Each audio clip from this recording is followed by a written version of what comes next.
ஒரு தொழிலின் சிறு பகுதியாவது நீங்கள் சொந்தமாக்கவில்லை என்றால் உங்களால் பொருளாதார தன்னிறைவை அடைய முடியாது. நியூ ரூல்ஸ் ஆஃப் மணி பகுதி 3. Ownership versus wage work. செல்வ நிலையை உருவாக்குறதுக்கு, இன்னும் சிம்பிளா சொல்லணும் அப்படின்னா ரிச் அப்படிங்கிற அந்த ஸ்டேஜ் அடையிறதுக்கு ஒரு தொழிலோட ஒரு பகுதியை நீங்க ஓன் பண்ணணும். இது ஏன் அவ்வளவு முக்கியம் அப்படின்னு கேட்டீங்கன்னா, உங்களுடைய வேலை நேர அடிப்படையில நீங்க பணம் சம்பாதிக்கிறீங்க அப்படின்னா ஈவன் நீங்க அதிகமா கூட சம்பாதிக்கலாம். எக்ஸாம்பிள்ஸ், லாயர்ஸ் ஆகவோ டாக்டர்ஸாகவோ நீங்க இருக்கீங்க அப்படின்னா உங்களுடைய ஒர்க்கிங் டைமை பேஸ் பண்ணி நீங்க பணம் சம்பாதிக்க முடியும்.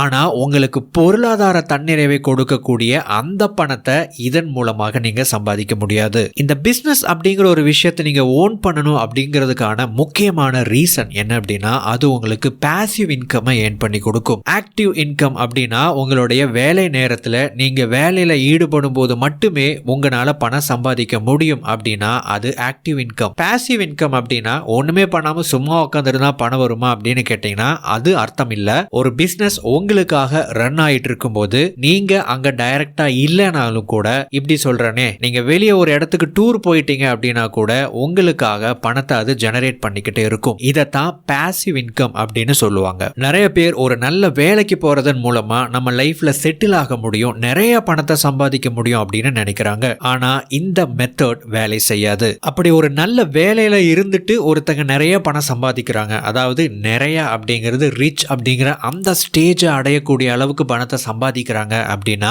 அவங்க வேலை செஞ்சுக்கிட்டே அந்த பணத்தை உருவாக்கி இருப்பாங்கன்னு சொல்ல முடியாது. உதாரணத்துக்கு டாக்டர்ஸ் எடுத்துக்கலாம். தனியா ஒரு ஹாஸ்பிட்டலை ஆரம்பிக்கிறதன் மூலமாகவோ அல்லது அவங்களுடைய இன்டெலெக்சுவல் ப்ராப்பர்ட்டியை பயன்படுத்துறதன் மூலமாகவோ அல்லது வேறு ஏதாவது வழிகளில் மட்டும்தான் அவங்க மிகப்பெரிய ஒரு செல்வ நிலையை உருவாக்கி இருப்பாங்க. நீங்க வேற ஒருத்தங்களுக்காக வேலை செய்யும் போது அந்த தொழில வரக்கூடிய ரிஸ்கை அவங்க ஏத்துக்கிறாங்க. இதனால அந்த பிசினஸ்ல நடக்கக்கூடிய எல்லா மொத்த விஷயங்களுக்கும் அவங்க பொறுப்பேற்றுக்கிறாங்க. அவங்க அவங்களோட இன்டெலெக்சுவல் ப்ராப்பர்ட்டியை பயன்படுத்துறாங்க. அவங்க அவங்களுடைய ஓன் பிராண்டை பில்ட் பண்றாங்க. இதனால அவங்க உங்களுக்கு, அதாவது நீங்க யாருக்காக வேலை செய்யறீங்களோ அவங்க உங்களுக்கு நிறைய பணத்தை உங்களுக்கு கொடுப்பாங்கன்னு சொல்ல முடியாது. அதுல இருந்து ஒரு சின்ன பகுதியை மட்டும் தான் உங்களுக்கு கொடுப்பாங்க. எந்த ஒரு பிசினஸா இருந்தாலும் அதற்கு ரெண்டு சைடு இருக்கும். ஒரு சைடு ஓனர்ஷிப், இன்னொரு சைடுல ஒர்க்கிங் கிளாஸ் பீப்புள் எல்லாம் இருப்பாங்க. ஒரு பிசினஸ்ல வேலை செய்யக்கூடிய எல்லாருமே அந்த தொழிலோட ஒரு பகுதின்னு சொல்லலாம். ஆனா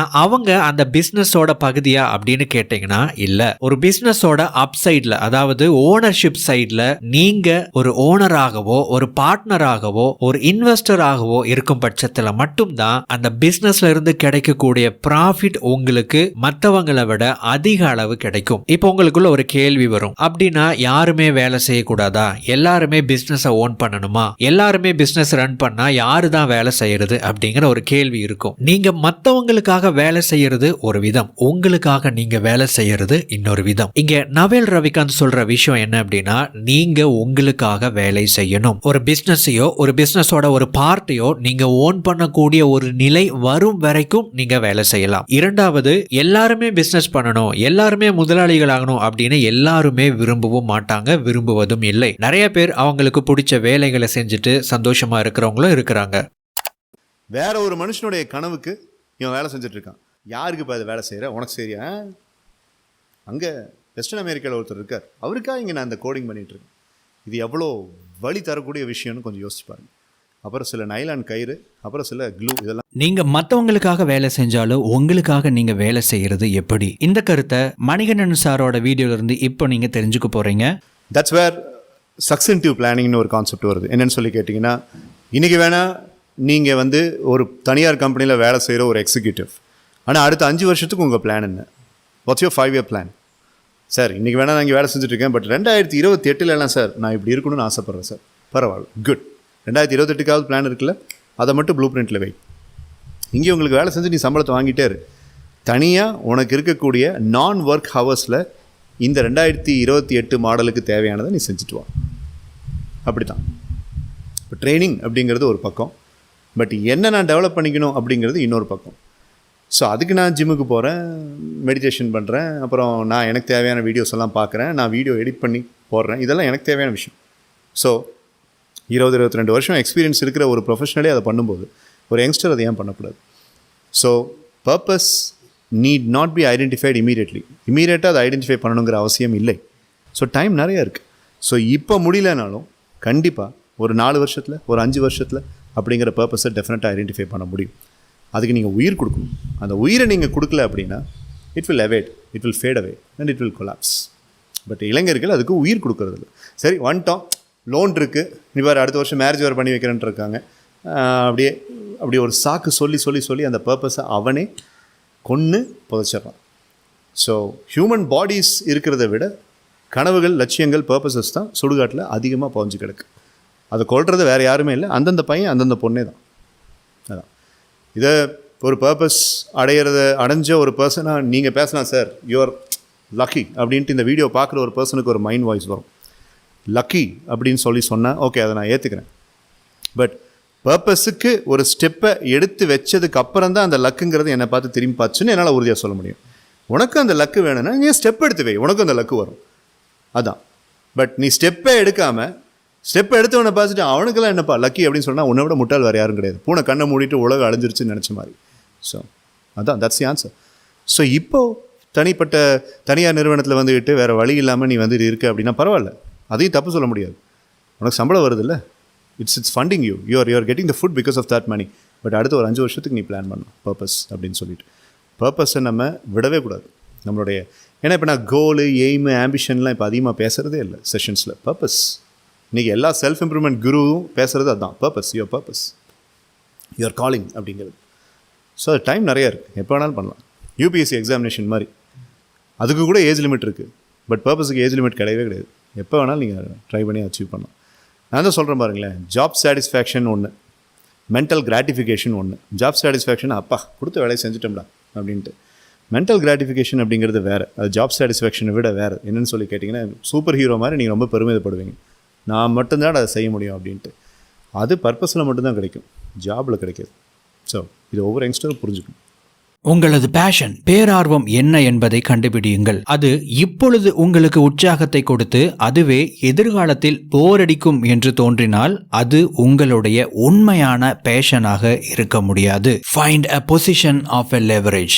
நாம லேவரேஜோட இன்ஃபைனைட் ஏஜ்ல வாழ்ந்துட்டு இருக்கிறோம். குறைவான வேலையில அதிக அளவு செயல்திறனை உருவாக்க முடிஞ்சா அதுக்கு பேர் தான் லேவரேஜ். இந்த லேவரேஜ் அப்படிங்கிறது ஒரு பக்கம் இருக்கட்டும், ஒரு பெட்டரான கெரியர் பாத்தை நீங்க கண்டுபிடிச்சாதான் நீங்க அதுல லெவரேஜை பயன்படுத்தும் போது நீங்க எதிர்பார்க்கிற அந்த நிலையை உங்களால அடைய முடியும். உங்களுடைய ஜென்யூனான இன்டெலெக்சுவல் கியூரியாசிட்டி, அதாவது உங்களுடைய உண்மையான அறிவுபூர்வமான ஒரு தேடல் உங்களுக்குள்ள இருந்துகிட்டே இருக்கும், ஒரு ஆர்வம் இருந்துகிட்டே இருக்கும். நீங்க என்னதான் வேற விஷயங்களை பத்தி தேடி போய் படிச்சாலும் கத்துக்கிட்டாலும் வேற இடத்துக்கு போனாலும் அந்த ஒரு விஷயம் மட்டும் உங்களை விடாம துரத்திக்கிட்டே இருக்கும், அதை பத்தி தெரிஞ்சுக்கிட்டே இருக்க வைக்கும். அப்படி ஒரு விஷயம் இருக்கு அப்படின்னா அதை முதல்ல கண்டுபிடிங்க. பணம் சம்பாதிக்கிறதுக்கான வாய்ப்புகள் புதுசா உருவாகிக்கிட்டே இருக்கும். கொஞ்ச நாளைக்கு முன்னாடி கிரிப்டோ கரன்சி, பிட்காயின் அப்படின்னு பேசிக்கிட்டு இருந்தாங்க. இன்னைக்கு ஏஐ அப்படின்னு ஒன்று பேசிக்கிட்டு இருக்கிறாங்க. நாளைக்கு வேற ஒரு விஷயம் வரும். வாய்ப்புகள், இந்த ட்ரெண்டிங் அப்படிங்கிறது மாறிக்கிட்டே இருக்கும். அதை நாம பின்பற்றுவதற்கு பதிலா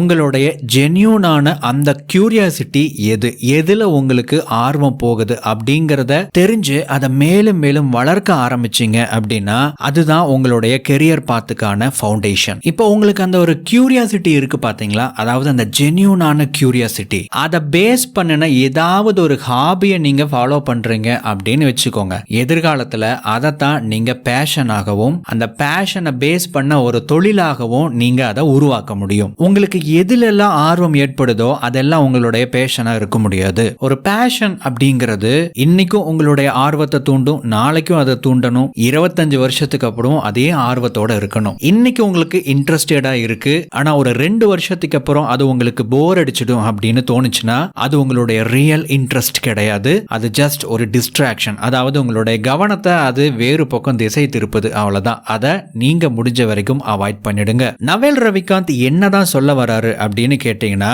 நீங்க எதை செஞ்சாலும் அதை உங்களுக்காக இஷ்டப்பட்டு செய்யுங்க, அவ்வளவுதான். இந்த ஆர்ட்னு சொல்லுவோம் பாத்தீங்களா, அதற்கான ஒரு விதமான டெஃபினிஷன் கூட இதை சொல்லலாம். நீங்க பிசினஸ் பண்றீங்களா, நீங்க எக்ஸசைஸ் பண்றீங்களா, நீங்க ஒரு ஃப்ரெண்ட்ஷிப் உருவாக்குறீங்களா, வாட் எவர் நீங்க எதை செஞ்சாலும் உங்களுக்காக செய்யுங்க. இதுல இன்னொரு விஷயம் அடங்கி இருக்கு. உங்களுக்காக நீங்க எதை செஞ்சாலும் அதை பெஸ்டா செய்வீங்க. ஈவன் நீங்க அதை பேஸ் பண்ணி பணம் சம்பாதிக்கிறதுக்கு முயற்சி பண்ணா கூட நீங்க அதுல சக்சஸ்ஃபுல்லா இருப்பீங்க. அண்ட் அது உங்களுக்கு வேலை மாதிரி தெரியாது, ஒரு விளையாட்டு மாதிரி தெரியும். இப்ப நான் சொன்ன விஷயங்கள் எல்லாம் உங்களை ஒரு ஹையர் ஸ்டேட்டஸுக்கு லீட் பண்ணும். எப்படின்னு கேக்குறீங்களா? நீங்க இந்த மாதிரி ஃபாலோ பண்ணும்போது ரொம்ப யூனிக்கான ஸ்கில் செட்டை நீங்க டெவலப் பண்ணுவீங்க. அந்த ஸ்கில் செட்டை நீங்க பிசினஸா கன்வெர்ட் பண்ணும்போது நீங்க ரொம்ப யூனிக்கா இருப்பீங்க. அதாவது இந்த சமுதாயத்தினால நீங்க புறக்கணிக்கப்பட முடியாத ஒரு நிலையில இருப்பீங்க. இன்கேஸ் அதுவே அப்படி இல்லாம நீங்க எல்லார மாதிரியும் 10ஓட 1 11 இருக்கிறீங்க அப்படின்னா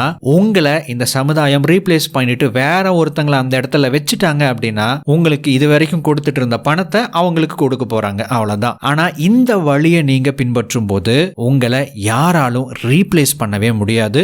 உங்களுக்கு நிகர் நீங்க தான் அப்படிங்கிற நிலையில இருப்பீங்க. யார் பணக்காரன் யார் ஏழை என்பதை விட்டு விடுங்கள், அது முக்கியம் இல்லை. யார் இங்கு லேவரேஜை பயன்படுத்துகிறார்கள், யார் அதை பயன்படுத்தவில்லை என்பதே முக்கியம். இந்த லேவரேஜுக்கு இன்னொரு டெஃபினிஷன் கொடுக்கணும் அப்படின்னா, நீங்க போடுற எஃபோர்ட்டை உங்களுடைய முயற்சியை பன்மடங்காக பெருக செய்ய முடியும் அப்படின்னா அது லேவரேஜ். லேபர் அப்படிங்கிறது ஒரு வகையான லேவரேஜ். இதுதான் இருக்கிறதுலயே ரொம்ப பழமையான ஒரு லேவரேஜ் மெத்தட். பணம்ங்கிறது இன்னொரு வகையான லேவரேஜ். இதுல மூணாவதா ஒரு வகையான லேவரேஜ் இருக்கு, ஒரு நியூ ஃபார்ம் ஆஃப் லேவரேஜ். இதை உருவாக்கி சில 100 வருடங்கள் தான் இருக்கும். பிரிண்டிங் பிரஸ் எப்போ உருவாக்கப்பட்டுச்சோ அந்த காலத்திலிருந்து இந்த ஃபார்ம் ஆஃப் லேவரேஜ் ஆரம்பிச்சது. அதுக்கப்புறம் நிறைய ஊடகங்கள் வளர ஆரம்பிச்சது.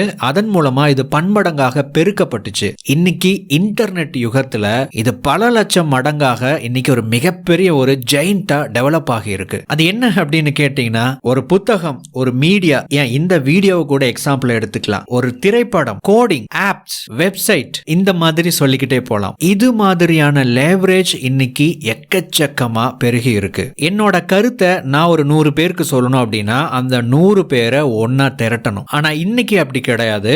100 பேருக்கு இல்ல, 1,00,000 பேருக்கு கூட அசால்ட்டா என்னுடைய மெசேஜ் கொண்டு போய் சேர்க்க முடியும். அதாவது என்னுடைய முயற்சியை, என்னுடைய எஃபோர்ட்டை பல மடங்கு என்னால பெருக்கி நிறைய பேருக்கு நான் என்ன நினைக்கிறேனோ அதை கொண்டு போய் சேர்க்க முடியும். இதுதான் இப்போ இருக்கிற இந்த மாடர்ன் லேவரேஜோட பவர். இதுல ரொம்ப முக்கியமான ஒரு விஷயம் என்ன அப்படின்னா, இந்த லேவரேஜுக்கு நீங்க யாருக்கிட்டையும் பெர்மிஷன் வாங்கணும்னு அவசியம் இல்ல. கோடிங், ரைட்டிங், புத்தகங்களை எழுதுறது, பாட்காஸ்ட ரெக்கார்ட் பண்றது, ட்வீட்ஸ், யூடியூப்ல வீடியோஸ் போடுறது, இது மாதிரியான விஷயங்களுக்கு யாருக்கிட்டையும் நாம பெர்மிஷன் வாங்கணும்னு அவசியம் இல்ல. நாம விருப்பப்பட்டா நம்ம போடலாம். சரிப்பா, லேவரேஜ்ங்கிறது அவ்வளவு பெனிஃபிட்டா இருக்கிற ஒரு விஷயம், அதெல்லாம் ஓகே. பட் இதெல்லாம் எதுக்கு இவ்வளவு தூரம் பேசணும் அப்படின்னு கேட்டீங்கன்னா, ஒரே ஒரு இந்த விஷயத்துக்காக தான். இந்த லேவரேஜ் அப்படிங்கிற ஒரு விஷயத்தை ஒவ்வொரு காலகட்டத்திலையும் மக்கள் ஒவ்வொரு மாதிரி பயன்படுத்திக்கிட்டு இருந்தாங்க. அதை யார் சரியா பயன்படுத்தினாங்களோ அவங்கனால மிகப்பெரிய செல்வத்தை உருவாக்க முடிஞ்சது. இன்னைக்கான இந்த மாடர்ன் லேவரேஜ் அப்படிங்கிறது இன்டர்நெட் மூலமா பல வடிவங்களை எடுத்திருக்கு. இங்க கேள்வி என்னன்னா,